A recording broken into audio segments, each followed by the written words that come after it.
રજૂઆત નિર્ણય છે એ લેતો તમારો 5 મિનિટથી બરાબર. તમારો 5 મિનિટથી સમય વધારે નહીં લે. ખાલી એટલું કહું છું, આપણે આ જે સમિતિમાં નિર્ણય ઠરાવ પાસ કરવામાં આવ્યો તો કયા કારણસર અહીંયા શિફ્ટિંગ કરવામાં આવ્યું. પહેલી વસ્તુ કે શિફ્ટિંગ કરવામાં આવ્યું છે, અમને કોઈ પણ પ્રકારની જાણ કરવામાં નથી આવી.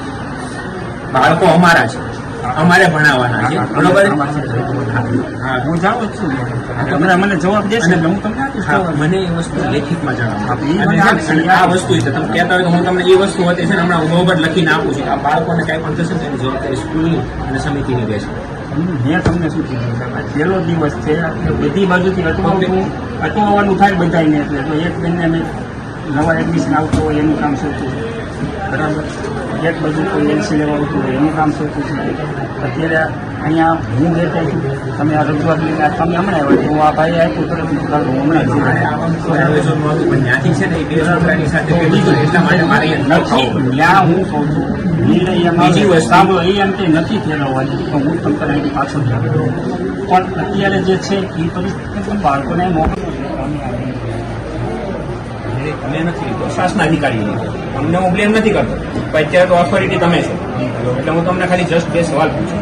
તો ઓથોરિટીમાં તમે છો, તો જો શાસના અધિકારીએ કોઈ પણ વ્યક્તિએ જે નિર્ણય લીધો છે, તો કોઈ પણ નિર્ણય લેવામાં આવે, તમારી મારી વચ્ચે કોઈ નિર્ણય લેવામાં આવે તો આપણે એકબીજાને જાણ કરવી પડે કે અમે આ નિર્ણય લઈએ. બરોબર છે. ઓથોરિટીમાં તમે છો, તમે આ નિર્ણય લીધો છે કે શાસના અધિકારી નિર્ણય લીધો છે, તો એની જાણ કરવામાં આવી છે બાળકોને કે વાલીઓને? સમિતિ બાળકોને સમિતિએ એને સમિતિ ડાયરેક્ટ તો સમિતિ કોને જાણ કરે?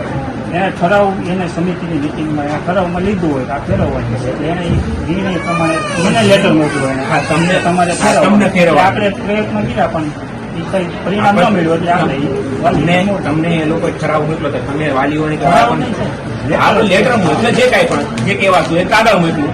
બરોબર છે. કાગળની અંદર તમને એવું જણાવવામાં આવ્યું કે અમે આ નિર્ણય લઈએ તો એ નિર્ણય તમને જણાવ્યો તો તમે બાળકોને કે વાલીઓને કોઈ જાણ કરી? મેં પ્રયત્ન કર્યો કે સ્થળાંતર ન થાય પણ એ ન થયું એટલે આપણે વોટ્સએપના માધ્યમથી પરિપત્ર મોકલીને વાલીઓને જાણ કરી આના આધારે આપણે સ્થળાંતર કરવાનું. કાયદો એવું કહે છે કે વોટ્સઅપથી જે તમે કોઈ જાણ કરો છો એ માન્ય નથી. અમે તમને હમણાં આ ભાઈએ તમને એક પરિપત્ર આપ્યો છે જે મેં ટાઈપ કરી તમને આપ્યું છે, જેમાં તમારું નામ લખેલું પ્રિન્સિપલ છે, તેને સાઇન કરીને એક રિસીપ કોપી આપણને આપવામાં આવી છે.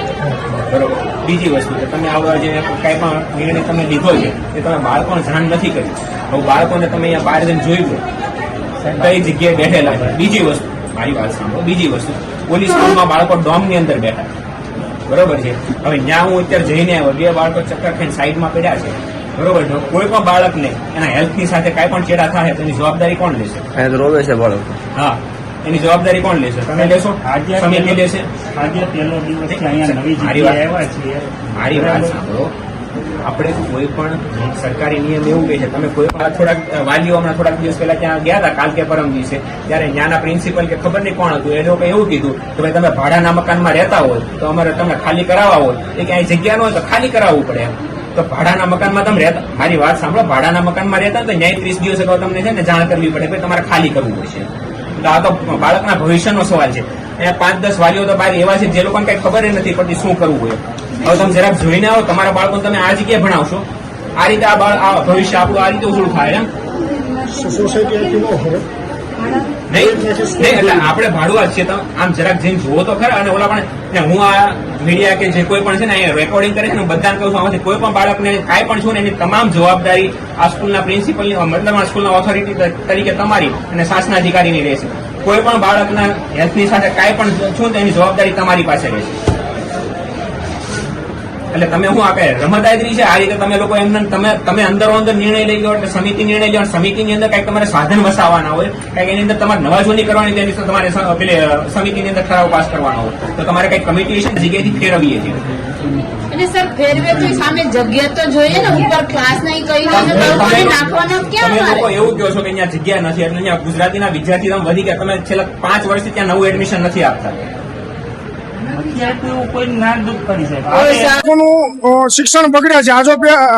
આજે પહેલો દિવસ છે, હજુ કાલનું શું છે અમને કોઈ ખ્યાલ છે નહીં. હવે આમાં શું કરવું એ અમને ખ્યાલ નથી આવતો.